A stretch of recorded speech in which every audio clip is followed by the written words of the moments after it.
Assamese Bollywood news channel tulai apnalok সকলোকে স্বাগতম জনাইছো আজি আমাৰ ভিডিঅ'ৰ জৰিয়তে আপোনালোকলৈ আগবঢ়াম বলিউডৰ বিভিন্ন খবৰ এতিয়া আগবাঢ়িছো প্ৰথম খবৰটোলৈ অক্ষয় কুমাৰ আৰু কৃতি সেনন অভিনীত একচন কমেডি ৰোমান্স ফৰা সিনেমাখনৰ বচ্চন পাণ্ডেৰ ট্ৰেইলাৰ আজি শুভ মুক্তি লাভ কৰিছে য'ত দেখা গ'ল অক্ষয় কুমাৰৰ দমদাৰ এক্টিংৰ লগতে দমদাৰ লুকছ আমি দেখিবলৈ পালো অক্ষয় কুমাৰক আগতে এনেকুৱা লুকছত আমি টছন নামৰ হিন্দী মুভিখনত দেখিবলৈ পাইছিলো এতিয়া আগবাঢ়িছো বলিউডৰ আন এটি খবৰলৈ ৰজনীকান্তৰ নেক্সট ফিল্মখন নেলছন দিলীপ কুমাৰৰ লগত তৈয়াৰ হ'বলৈ গৈ আছে আৰু এই কথা ইতিমধ্যে লাষ্ট উইকত ঘোষণা কৰা হৈছিল এতিয়া বলিউড নিউজ বোৰ্ড এটি ষ্ট্ৰং চৰ্চা হৈ আছে যে সেই ছবিখনত ফিমেল চৰিত্ৰত ঐশ্বৰ্যা ৰায় বচ্চনক লিড ৰলত দেখা পোৱা যাব পাৰে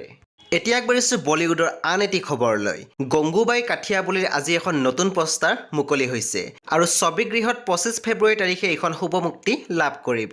এতিয়া আগবাঢ়িছো পৰৱৰ্তী খবৰলৈ সাউথৰ এখন বিগ বাজেট সিনেমা অহা 25 ফেব্ৰুৱাৰী তাৰিখে শুভ মুক্তি লাভ কৰাৰ কথা ইতিমধ্যে চলি আছে আৰু ছবিখনৰ নাম হ'ল ভিমলা নায়ক এতিয়া আগবাঢ়িছো বলিউডৰ অন্তিমটো খবৰলৈ কমেডি কিং কপিল শৰ্মাৰ ফালৰ পৰা এটি ৰিপৰ্ট আহিছে যে তেওঁ নন্দিতা দাসৰ ডাইৰেকশ্যনত এখন সিনেমাত অভিনয় কৰিব গৈ আছে আৰু ছবিখনৰ নাম এতিয়ালৈকে ঠিক হোৱা নাই